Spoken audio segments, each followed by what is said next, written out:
윤석열의 추모 예배, 기도 아닌 어퍼컷. 이명재 에디터. 이태원 참사 유가족들이 1년 전에 참극의 현장에서 오열하던 29일 오후 윤석열 대통령은 그곳으로부터 한참 떨어진 교회에서 자신의 참모들과 함께 추도 예배를 올렸다. 그가 초등학교 1학년부터 중학교 1학년까지 다녔던 교회라고 한다. 이 자신의 교회에서의 단독 예배로서 그는 이 비극의 날을 희극으로 만들어버렸다. 유족들에 대한 위로를 자기 연민으로 대체해버렸다. 추도 예배라는 허울로서 그는 기도를 올린 것이 아니라 이태원 참사 희생자들을 모독하고 유족들을 모독하고 국민들을 모독했다. 그는 기실 참회의 기도를 올린 것이 아니라 국민들을 향한 어퍼컷을 쌓아 올렸던 것이다. 무엇보다 그는 이날 그 자신이 모르는 희극을 연출했다. 엄숙한 애도의 날에 실소를 자아내는 블랙 유머를 자아냈다. 유가족들의 시민추모대회 초청에 공개적으로 단 한마디도 하지 않은 대통령이 뜬금없이 유가족도 없는 자리에서 유가족을 위로했다.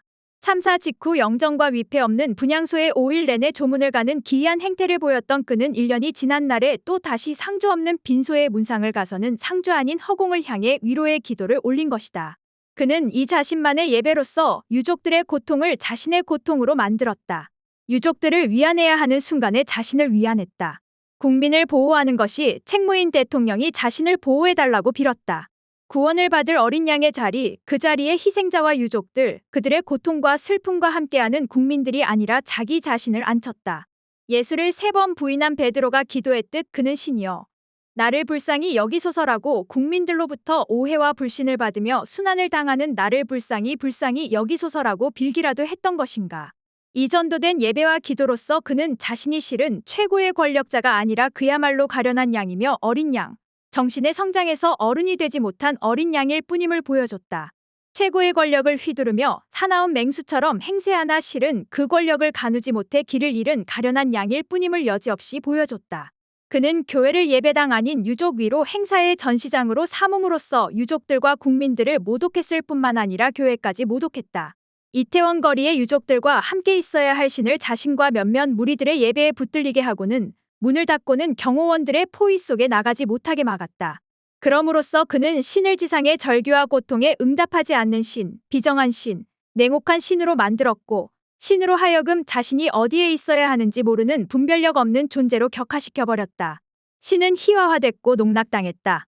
대통령의 시민추모대회 불참 이유에 대해 묻자 대통령실은 이태원 참사 희생자들을 애도하고 추모하는 마음은 전국 그리고 세계 어디서나 똑같다. 이태원 사고 현장이든 서울광장이든 성북동 교회든 희생자를 추도하고 애도하는 마음은 다를 것이 없다고 생각한다고 말했다고 한다. 그렇다면 대통령은 굳이 왜 대통령실에서 나와 성북동 교회를 찾았을까? 스스로의 말을 뒤집는 말이지만 자신들의 말이 얼마나 궁색한지 돌아볼 여유조차 없었다. 실은 이들의 솔직한 말은 유족들을 대면할 용기가 없었다. 는 말이었을 것이다. 현실과 대면할 용기가 없었다는 말이었을 것이다. 윤 대통령이 최근에 반성의 말을 했다고 한다. 그의 입으로부터 반성이라는 말이 나온 것은 집권 후 처음일 텐데 국민들에게 직접 한 말도 아닌 참모의 입을 통해 일방적으로 통보하는 식의 그 반성의 말이 얼마나 공허한 말인지에 대해서는 일단 차치하기로 하자. 어떤 반성이든 반성하려는 자세와 태도는 그 자체로 칭찬하고 독려할 만하다. 그러나 반성은 반성의 의지만으로는 안 되는 것이다. 반성의 태도, 의지와 함께 반성의 능력이 있어야 한다. 무엇을 반성해야 하며 어떻게 반성해야 하는지를 아는 능력이 있지 않으면 안 된다. 그 반성 능력을 과연 갖추고 있는지를 이태원 참사 1주기의 날에 그가 보인 기괴하고 희극적인 모습에서 보여줬다. 지난 1년 반 동안의 행태 그대로 윤석열다운 모습은 반성 능력의 전적인 부재와 결여를 다시금 보여준 것이었다. 그의 기도가 실은 국민들을 향한 어퍼컷이 될 수밖에 없었던 사정과 이유가 거기에 있다.